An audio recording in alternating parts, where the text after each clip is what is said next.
6 seconds. That's all this review is going to take.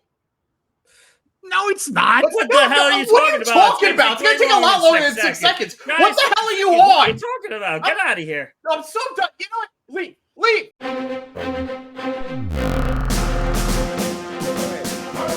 Hello, everybody. Welcome to another review episode of The Final Credits. Today, we're doing a review of a movie that I did not see, but the rest of these guys did because I was away on vacation like a piece of shit, and everybody else was doing it. How could you? Clearly.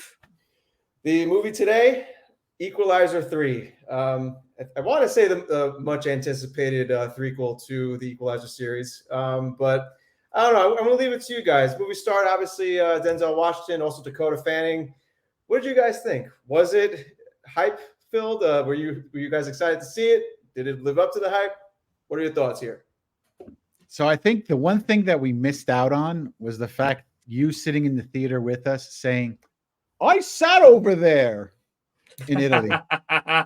Yeah, I know. I missed that. For I was so excited. Johnny 64 very famously went on an Italy trip, left us behind, and basically filmed everything that we saw and showed us like, oh my goodness, this place was beautiful. This was great. I remember them filming a scene over here. And we're like, yes, Johnny, good for you. We love you, but let's go outside. Come on. I tend to fly out of town and leave you guys hanging, huh? This really seems to do, be an man. ongoing theme. All jokes aside, though, I feel like this movie was really good. I enjoyed it. It was Denzel. I mean, like I said in the short, when have you ever watched a Denzel Washington movie and you were like, his performance was called in, it was flat, it was none, never. So not at all. I really enjoyed it. It's like John Wick, except super slow. It was essentially like John Wick if there was like a little more mystery to this and wasn't completely in your face like how John Wick is. And even in the short, I still stand by everything that I said. I've seen the story a million times over. I've explained it to these guys a couple of times. It doesn't make it a bad thing, but at the same time, if you're looking for a good representative of said story, this is a decent one. There are better ones. There are definitely worse ones, but it was decent. Overall, I enjoyed the movie experience for this one, and, it is what it is. I stand by what I say in my short with Denzel. He is truly one of the best to ever do it and still going strong to this very day. One way to describe this movie, at least for me, is it takes place in the beautiful landscape of Italy as the backdrop to the ugly, brutal underworld that has controlling fist over this town that just wants to live in peace and have simple times. And Denzel, as this amazing character, Robert McCall, just absolutely kills it every time he was on screen. I definitely have to go back and watch the first two movies, but overall, this is an excellent movie. Yeah, it's funny you mentioned John Wick because I remember when I first watched the first Equalizer, after we saw John Wick 4, I only just recently got into this series. I just remember thinking at a certain point, like, this is just a better version of John Wick. It's a more realistic to me at least. Like, maybe it doesn't have like that underlying, like lore of like, this underbelly and all this stuff. Maybe at least not as much as John Wick does, but it's just so much more believable in my opinion. Because and they also came out at the same time. They did, yeah. That's actually the thing though, because like other than like bulletproof suits, like I actually like believe John Wick to be more believable than an elderly man at this point pulling off all these kills. I don't know about that. Like, well, the thing is though, like it's like he's trained, like he knows like every like where to look in every single room to be like to kill somebody first, and then the next person and the next person after that. He's very calculating. Like that's like his like power. John Wick, yeah, he has like his super Iron Man Kevlar blazer, that he just covers his face whenever someone's shooting at him, and he survives every shot, and he can fall off of a building and survive that as well. But hey, I don't know, I just felt like Equalizer is just more grounded in that sense, where you can like really like enjoy it and believe it a little bit more. Like John Wick, obviously, it's a fun, stupid movie that you can just kind of just sit back, turn your brain off, and just enjoy people getting shot left and right. Great, but I always had like a thing about Equalizer where it was like, you know what, there's an extra thing to him that makes him more like believable as a character and a person. But I haven't seen Equalizer 3, so I can't say much else to that other than what I've seen before. But to put a bow on the John Wick comparison, John Wick is more like guns out, balls out, gun blazing. McCall is more of a chess game. He's 5 moves ahead of these guys. He's more cold. He's more calculating. Those guys, in his head, each of those guys are dead, and it's more of a game to him. That's why in this movie it was kind of cool how it felt. It definitely an action movie, but psychological thriller, like the build to each kill, like how he went after the main villain's brother after he messed with his officer friend and his family, and took out his crew one by one, and then he just was playing the ultimate mind game and destroyed the main villain. Like how he was basically crawling on his hands and knees. He is, so that's what he has over John Wick, the mind games before stabbing them through the eye, or putting that knife into his chest. Unbelievable. So, I mean, obviously there was more to this movie than just Denzel. Like I mentioned before, I think Dakota Fanning was also in this movie. How was the rest of the cast? How was the rest of the cast? Barely. Dakota Fanning was barely in this movie. She was in it enough, essentially, to say, "Hi, I'm in this movie, and I hope you remember Man on Fire." Having said that, from what we did see her, I didn't have an issue with her at all. And I usually do have an issue with her. So this time I'm like, oh, you're here. Thank you for coming by. Please enjoy a cup of tea on your way out. She was just okay. She just felt so bland with her dialogue and her interactions with Denzel. She's been blander, I promise. Well, tell me about that. Between her and her sister, I never saw Dakota Fanning. I feel like you could have. Go ahead, Johnny. I feel like between her and her sister, like it's not that they're bad actresses, but like you said, Grim, like they kind of give like flat, like vanilla performances, and I mean, I maybe it's because like the first time I ever saw Dakota Fanning was in War of the Worlds, I think, right, with Tom Cruise, right? Tom Cruise, yeah. You're right. But she was a kid back then. But I mean, she was a kid back then. But I feel like ever since then, like I only ever see her as a kid. Like I just like, oh yeah, she's probably got to be like 15 by now, right? And she's like probably close to our age. But I think she's like late 20s, if not like early 30s. I feel like you could have taken her out of her scenes and just insert any actress. I think a better role and probably a better actress. For some reason, Amanda Seyfried. Yeah.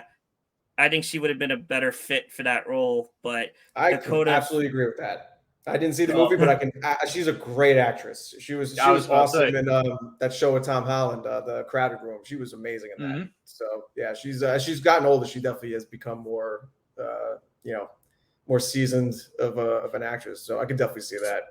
Speaking of Tom Cruise, if the camera just panned out, you have Denzel as McCall over here fighting the Italian mafia, and Tom Cruise and Haley Atwell crashing their car over here in Italy. So,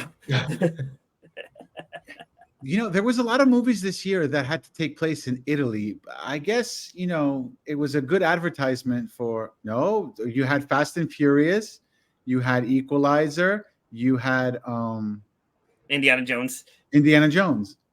Okay. Not the same, fair. but yeah, fair. I guess. All right. No, I'll give you Fun that. action. I mean, as far as the stunts go and everything, like in the effects, like how was that? I mean, it was pretty simple. It was bare bones basic. There wasn't anything like. Yeah, but that's the thing though. Like for the Equalizer, if you're going to see like these flashy effects and everything, you're not going to see it from this series of movies. You're going to see like more like fighting than anything, and even then, it's kind of like off camera kind of fighting, and then we see the body on the ground because once again, Denzel is up there in age, and I'm not blaming that at all, but I feel like in essence it was very similar to like Batman Begins in the sense where like the camera was like a little wonky, like shit happened, and then you just see bodies on the ground. And I'm like, I'd like to see how these bodies got on the ground, but I understand that's how like this series works, so I don't question it all that much. I almost felt like how they shot it. They made the scenery like its own character in a way, you know, serving as the backdrop. Like I believe they filmed on the Amalfi Coast, Johnny 64 could point where he was sitting, and where Naples and I think Sicily. I feel like that served like this is supposed to be peaceful, but we have to deal with the war within within this beautiful sites. To and McCall just wanted to retire, and he found good people, but that evil crew just wouldn't let it happen.